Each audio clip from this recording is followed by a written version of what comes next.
অঙ্গনওয়াড়ি কেন্দ্রে নিম্নমানের খাবার দেওয়ার অভিযোগ উত্তর দিনাজপুর জেলার করণদিঘি ব্লকের রসাখোয়া ১ নম্বর পঞ্চায়েতের মারিয়া গ্রামের অঙ্গনওয়াড়ি কেন্দ্রে। এই প্রসঙ্গে রসাখোয়া ১ নম্বর পঞ্চায়েতের মারিয়া গ্রামের পঞ্চায়েত সদস্য আকবর আলীর অভিযোগ, অঙ্গনওয়াড়ি কেন্দ্রের বাচ্চার সংখ্যা প্রায় ৩৫০ জন, কিন্তু এখানে প্রতিনিয়ত ঠিকভাবে রান্না হয় না, চাল ডালের পরিমাণে কম বেশি থাকে, ডিম সময় মতো দেওয়া হয় না, এমনকি ভাত খিচুড়ি ইত্যাদি রান্নাও সঠিকভাবে হয় না, সকালের ক্লাসও হয় না নিয়ম মাফিক। অঙ্গনওয়াড়ি কর্মী আমিনা খাতুন পাল্টা অভিযোগ করে জানান, পরিমাণ মতো চাল ডাল ডিম ইত্যাদি পাঠানো হয় না। বহু বাচ্চা এমন থাকে যারা অঙ্গনওয়াড়ি কেন্দ্রে উপস্থিত থাকেই না, তবুও খাবার নিয়ে যায়। হলুদ থেকে শুরু করে কিছু মশলাপাতি দেওয়া হয় না, তাদের সেগুলি নিজে থেকেই কিনতে হয়। সুতরাং যা সামগ্রী তারা পান তার মধ্যেই রান্না করেন। রান্নাটা আপনি নিজেই দেখে নেন ভালো হয়েছে কি হয়নি। আর ওরা যে অভিযোগ করছে যে কতটা চাল দিচ্ছে কতটা ডাল দিচ্ছে, আমাদের এখানে বেনিফিশিয়ারি বেঁধে দেওয়া হয়। এখানে 350 বাচ্চা আছে, হাজিরা দেখে মাত্র 180 টাকা। আমরা ডিম কিনি 8 টাকা, সময়তে 8.5 টাকাও কিনে আমাদের 6.5 টাকা করে ডিমের বিল দেয়। আমাদের জ্বালানি লাগে 500 টাকা মাসে দেয়, আর 3500 3000 2500 এরকম লাগে মাসে মাসে। আমরা ওই টাকাগুলো কোথায় পাবো? হলুদ তো আমাদের দেয় না, হলুদ আমাদের প্রতি মাসে কিনতে হয়, শুধু তেল দেয় আর লবণ দেয়, এছাড়া কিছুই দেয় না। চালে থাকে প্রতি বস্তাতে 50 কেজির হিসাব দিতে হয় আমাদের, 45 কেজি 48 কেজি, কোনো বস্তাতে হয়তো 40 কেজিও হয়, এরকম হিসাবে আমাদের দেয়। আমরা ম্যানেজ করবো কোথায়? যেসব বাচ্চারা বাড়িতে থাকে না, গার্জিয়ান হয়তো 1 বছরের জন্য 2 বছরের জন্য বাইরে থাকে, সেই সব বাচ্চারও খাবারটা নিয়ে যায় আমাদের কাছ থেকে জোর করে। আমাদের দিতে হয় বাধ্যতামূলক গ্রামে চলার জন্য, গ্রামের লোকজনকে বানিয়ে আমাদেরকে চলতে হয়। এখন ওরা যদি অন্যায় ভাবে অভিযোগ করে তাহলে তো আমাদের কিছু করার নেই, গ্রামের সঙ্গে মানিয়ে চলতে হবে। তাছাড়া কি করে হবে? ওরা তো বাচ্চা পাঠাচ্ছে না, বাচ্চাকে সময় মতো সেন্টারে পাঠাতে হবে। সেন্টারের নিয়ম মেনে যদি ওরা চলে তাহলে সত্যি বাচ্চা এখানে আসতে পড়াবো আমরা। আর যদি ওরা সময় মতো আসে না, আমরা এক হাঁড়ি ভর্তি করে খিচুড়ি রান্না করি, এবার বাচ্চা কতটা আসবে কতটা আসবে না আমরা কিভাবে বুঝবো?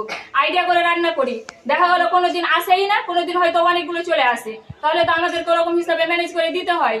আমরা আইডিয়া করে রান্না করি, হাঁড়ি ভর্তি, যতটা হাঁড়িতে ধরে ততটাই রান্না করি। আমাদের অভিযোগ হলো এখানে এই সেন্টারে বাচ্চা আছে 350 মধ্যে খুব যদি হয় তাহলে 50টা বাচ্চা আসছে এখানে। তো রান্না হচ্ছে যে, তো যতটা চাল দেওয়া দরকার চালে ডাল দিচ্ছে না, কিন্তু 1 কিলো চালে খুব যদি হয়তো 10 গ্রাম ডাল হবে।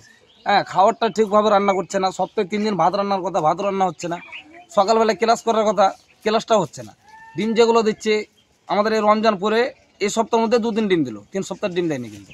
আর খিচুড়িটা মাঝে মধ্যে রান্না হচ্ছে, মাঝে মধ্যে রান্না করছে না, রান্নাটা ভালো হচ্ছে না। এখন পাবলিক বলছে যদি সরকার মাল দিচ্ছে খাওয়া দিচ্ছে বাচ্চা কাচ্চা, যদি বাচ্চা কাচ্চা খেতেই না পারে তাহলে আমাদের এই সেন্টার রেখে লাভ কি? তো হয় খাবার দাবার ভালো করে এরা ভালোভাবে যদি চালাতে চালাবে, নাহলে আমরা বন্ধ করে দেবো। এটাই অভিযোগ আমার। আপনার নাম? একবার আলী। কোন দায়িত্বে রয়েছেন আপনি? আমি গ্রাম পঞ্চায়েত মেম্বার আছি। ব্যুরো রিপোর্ট, নিউজ বৃত্তান্ত।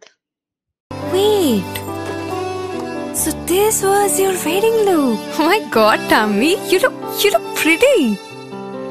ঢাকা থেকে যখন আইছিলাম এ হগল আমার মা আমারে পরায় দিছিল। It's so authentic, Tammy. I will go for this look. But what about my goina? সাদা রঙের রুমালটিতে গোলাপি রঙের কাজ, সব মিলিয়ে দারুণ হবে নতুন কনের সাজ। আমার গয়না আমার শ্রী ঢাকা জুয়েলার্স, আভিজাত্যের গয়না।